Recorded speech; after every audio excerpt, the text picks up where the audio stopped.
All right. How cool is it that we have Nelly Furtado Hey. on this stage right now? Nice to see everyone. Thanks, Ben. Nelly, we got a whole bunch of things to talk about, but I thought maybe we could start by just talking about your background. Okay. You grew up in Victoria. I did, yeah, but Victoria. But your parents are both from the same island in the Azores off Portugal, Yes, they are. which just to say the word makes me think of what a beautiful place that must be. Yeah. But the remains of time that like my feet touch the ground in San Miguel, I just feel like a different person. I just feel it's a rustic place. My aunt still has a matanza in her backyard every year, which is the annual pig killing ceremony where everybody makes sausages. And there's a week-long celebration for killing the pig you've raised all year. So, yeah, that's what it is. So I grew up around this sort of earthiness. So the other part was the music. My father used to take me to these things. I mean, I'm sure a lot of you have heard about fado music. The song of saudade, which is this Portuguese word that means longing. And it really has no direct translation. It's like nostalgia. There are Portuguese people that are nodding their heads. I see one. And that helped me because it made me like appreciate my Portuguese culture, but also it helped me assimilate into Canadian culture and kind of take the best of both worlds and kind of feel like I could live like sort of in equilibrium that way. And I actually went there because he was there, and Elliott Smith. But yeah. And but I remember when I would go around to labels, and when people, I'm like 20, you know, flying on a plane and staying at the, you know, the L'Hermitage, and they had, you know, fancy soap and shampoo, and I was like, this is awesome. And so my manager and I, at these meetings, what they would do is they would go, at the end of the meeting, they'd be like, myself, well, you know, these CDs are perfectly good. How come I've never heard of this artist? Because at the time, I guess labels were signing more acts. But I'd come home with all these records in my suitcase, these CDs, sorry, and they'd have like the promotional punch hole in them, you know, when they're for free. And I still needed rent money because, you know, it's a weird thing to have to fly to LA and then hold down a job. So, I did. I had to be like, no, I don't want to wear a dress. That's stupid. Like, I want to wear my big Levi pants and my shell toes and my hair. I had to fight with, like, you know, Vogue magazine photographer. I mean, how you collaborate with other people, I think that's a big part of how you have worked in the past, right? Yeah. How do you choose who you're going to work with and who does what? With you. It's as simple as that. You can wear whatever you want. For real, it's like, so collaborations are fun. And they're always, like my first collaboration was, my favorite one was when I did, you know, it's an interesting story. I hadn't met Timbaland at the time because this is like the year 2000, you know, 2001 maybe. And one of the people that I work with at the label, Mo Austin's son, Michael Austin, called us and said, Timbaland sampled your music. Timbaland sampled the ching ching part from Baby Girl, like the part that was like, ba-da-ba-ba ching ching ching, ba-da-ba-ba ching ching.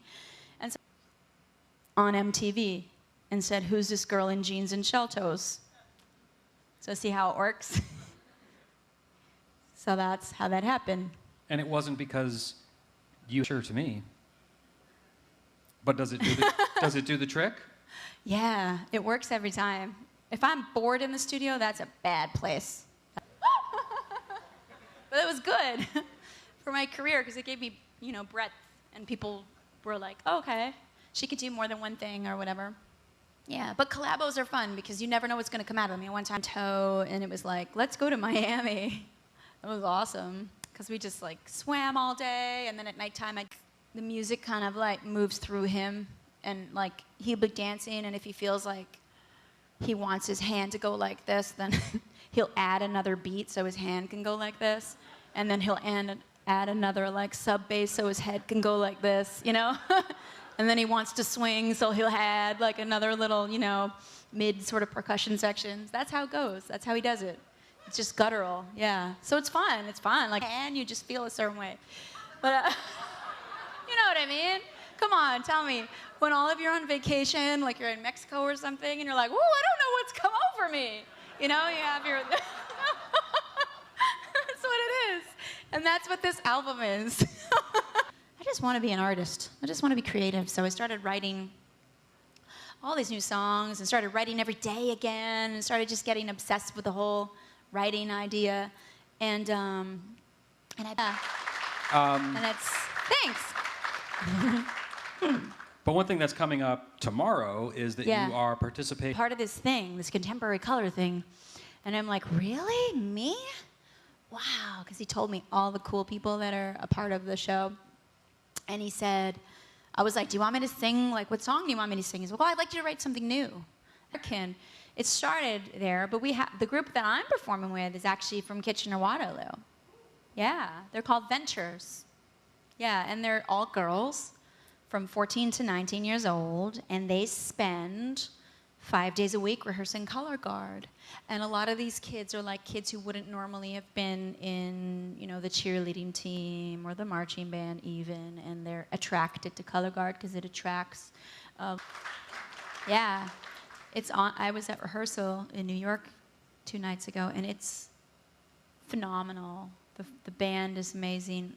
All the artists involved from Tune Yards. Sounds dead to me. Here, you ask and I'll answer. Nelly had posted a tweet saying, you know, putting my name in there and saying, if you have any questions. Okay, next question. I did. Let's say I did. That's fine. Since we're on the topic of contemporary colors, what are your 2 top colors? Which is totally inaccurate. And like I said, everybody, before you say anything bad about anything you see, read the interview, watch the live show, watch a music video, read some history. Hi, Nelly. My name's Aida Jordão. I'm Nuno Cristo's wife. Oh, Nuno Cristo. Yes. And work with this amazing all-girls school called Olaleshwa under the Kisaruni Schools group. And basically, they're amazing girls in a very rural region of Kenya in a place called Narok.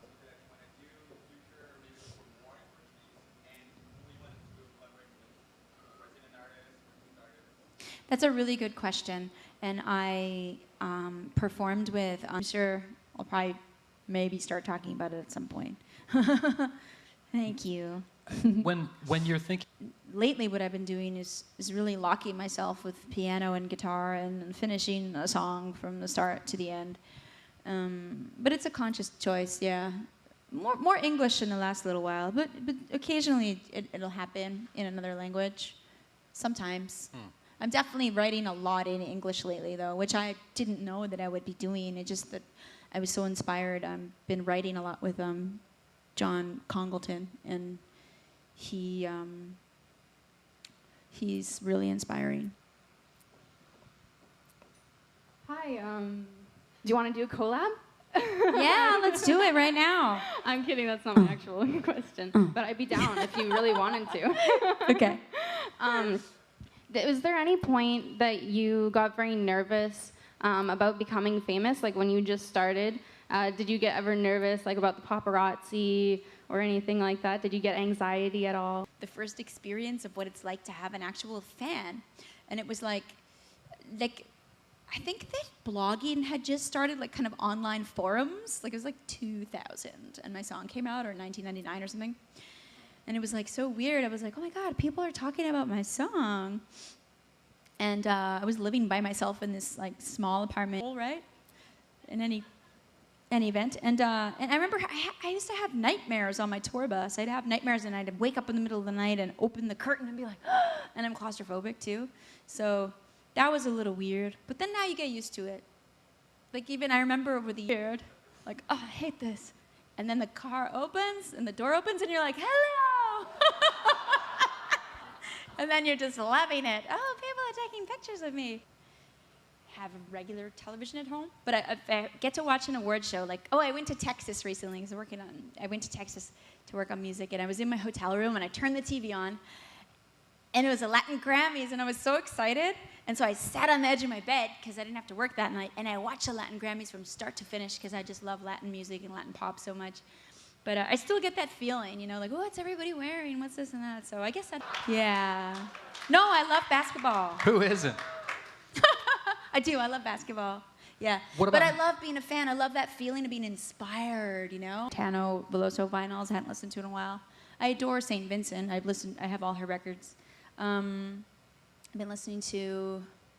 I listen to, like, older stuff, too. Like, I'll put on, like, an old...